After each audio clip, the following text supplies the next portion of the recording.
শিয়ালের মতো 1000 বছর না বাইচা হাদির মতো একদিন বাঁচলেই যথেষ্ট। শিয়ালের মতো 1000 বছর বাঁচার প্রয়োজন নাই। রাগ হয়ে যান না, আবার বলেন না আমি অন্যদিকে চলে যেতেছি না। ওর মতো একদিন বাঁচাই যথেষ্ট। ও দুনিয়াকে দেখায় দিয়ে গেছে, মরার পরে দুনিয়া দেখছে ও কি, মরার আগে কেউ দেখে বোঝে নাই। বাইচা থাকলেও মনে হয় মানুষ এতটুকু বুঝতো না, মরার পরে যতটুকু বুঝছে, ঠিক না? মরার পরে যা পাইছে জানাজা দিয়া, এটাই আহমদ ইবনে হাম্বল রহমতুল্লাহ আলাইহি বলছে, দুনিয়ার কিছু মানুষ তার পরিচয় দেয় জানাজা দিয়া। কি দিয়া? কি দিয়া? কি দিয়া? আবার জানাজাও দুই প্রকার, কোয়ালিটি আছে। কোন জানাজায় কোন কোয়ালিটির মানুষ আসলো? বহু জানাজায় কোয়ালিটির মানুষ আসে, জানাজায় যে উজু করে আসতে হয় এটা পর্যন্ত জানে না। জানাজার দোয়া তো জানেই না, জানাজায় যে উজু করে আসতে হয় এটাও জানে না। ও উজু ছাড়াই চলে আসছে জানাজা পড়তে। কইখানে তো সেজদাও নাই, রুকুও নাই, আবার উজুর দরকার হবে কেন? কিন্তু এটা যে নামাজ এটাও জানে না। তো জানাজার ভিতরে সমাগমের কোয়ালিটিও দুটা আছে। যাক, এটা আমার আলোচ্য বিষয় ছিল না। যেটা আমি বুঝাইতেছিলাম, দিন আমার জন্য কেন, দিন আমাকে শিখতে হবে কেন? আপনার বিবেককে প্রশ্ন করেন। আমি শেষ জায়গায় চলে আসছি যে 24 ঘন্টা ভোগ করবেন আল্লাহটা, আর দেহটা চালাবেন না, মেশিনটা আল্লাহ। এটা সবকিছু ভোগ করবে আল্লাহ। দেহটা কার? এটা সবকিছু ভোগ করে কার? কার ভোগ করে? কিন্তু এটাকে আল্লাহর কথা মতো চালাবেন না। এটা কোন যুক্তিতে আসে আমাকে বলেন? কসম খোদার, আল্লাহর রসুলের কথাই সত্য হবে। তুমি চোখের পানি ঝরাইতে গালের ভিতরে এতটুকু গর্ত হবে যে দুনিয়ার সবচেয়ে বড় শিপ চালাইতে চাইলে এই গর্তের ভিতরে চালাইতে পারবে। আপনি বলবেন এতটুক গালের ভিতরে এত বড় শিপ আসবে কি করে? তো আমি যুক্তি দিয়া বুঝাইতেছি, হাদিসের শব্দ দিয়া বুঝাইতেছি। এক এক ব্যক্তির, জাহান্নামী ব্যক্তির দাঁতের এক একটা দাঁত হবে 10 কিলোমিটার চওড়া।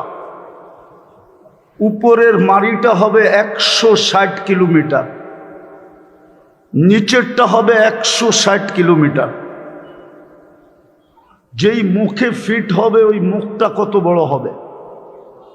ওই মুখটা যেই চেহারায় ফিট হবে ওই চেহারাটা কত বড় হবে? বসতে জায়গা লাগবে 470 কিলোমিটার।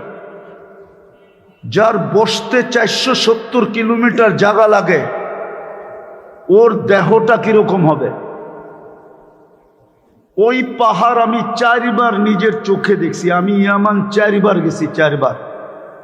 ওই পাহাড় আমি নিজের চোখে 4 বার দেখছি। যদি চোখের থেকে প্রজেক্টরে আনা যেত তাহলে রব্বে কাবার কসম আমি আমার চোখের থেকে ওই প্রজেক্টরে আইনা আপনাদেরকে দেখায় দিতাম পাহাড়। আল্লাহর রসুল বলছে জাহান্নামীদের এক একটা রান ওই পাহাড়ের সমান হবে। যেই পাহাড়ের নাম বলে জাবালে বায়দা। গুগলে সার্চ দেন জাবালে বায়দা, চলে আসবে ইয়ামানে। বিদায় কানতে এটাই সত্য, কবির কথাই সত্য। পাহাড়ের কান্না দেখে তোমরা আমায় ঝর্ণা বলো। পাহাড়ের কান্না থেকেই কিন্তু ঝর্ণার সৃষ্টি হয়, নাইলে ঝর্ণা অন্যভাবে সৃষ্টি হয় না। পাহাড়ের কান্না দিয়েই ঝর্ণার সৃষ্টি হয়। এই জন্যই বাঙালি কবি লেখছেন, পাহাড়ের কান্না দেখে তোমরা আমায় ঝর্ণা বলো। 4500 কিলোমিটার দরিয়ায় নীল, ওটাও পাহাড় থেকে উৎপত্তি, একটা উগান্ডা একটা ইথিওপিয়া। আমি 6 বার দেখা ইসা বলতেছি, 6 বার, একবার দেখি নাই, 6 বার দেখছি। বিদায় একদিন কাটবো, কোনো কাজে দিবে না। কিন্তু আজকে যদি বুঝি আর দিলে যদি একটু দাগ কাটে, একটু দাগ, আর আমার মুখ দিয়া যদি একটা আহ বাহির হয়, আহ হায় কি করলাম। আমি হাদিসে কুদসি দিতেছি আপনাদেরকে, আল্লাহর বাণী, ফালাম্মা তায়াক্কান্তা বিল বাওয়ার।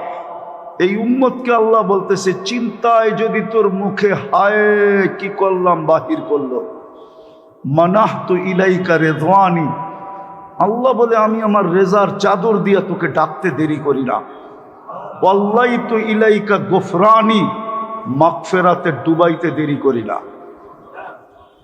কুলতু লাকা লা তাহজান, ছুটা আয়সা তোকে বলতে দেরি করি না, চিন্তার কোনো কারণ নাই।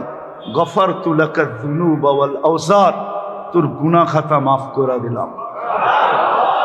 ওয়ালি আজলিকা সাম্মাইতু নাফসি আল আজিজুল গফফার, তোকে যদি না মাফ না করি তাইলে আমার গফফারের সিফতটা কাজে লাগবে তো লাগবে কোথায়?